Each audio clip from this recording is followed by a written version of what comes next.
За өнөөдөр болохоор омошрой үкэрү гэдэг хоёр үгний талаар.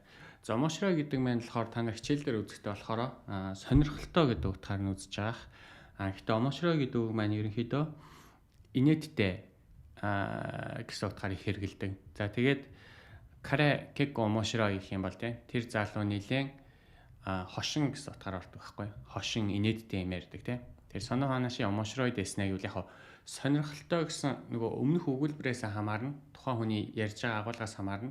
Үнэхээр сонирхолтой гэдэг утгаар орох тохиолдол байна. Тэгэхээр омошрой гэдэг маань болохоор бас инээдтэй гэсэн утгаар ордог байна.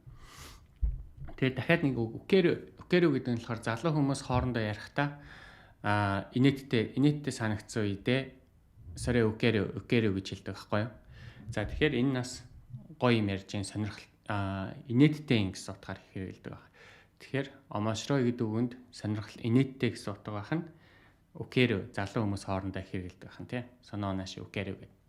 За тэгэхээр энийг бас та нар ярианда хэрэглээд үзээрэй. Окей, өнөөдрийн хувьд юм байна. За дараагийн дугаараар уулзлаа. Баярлалаа.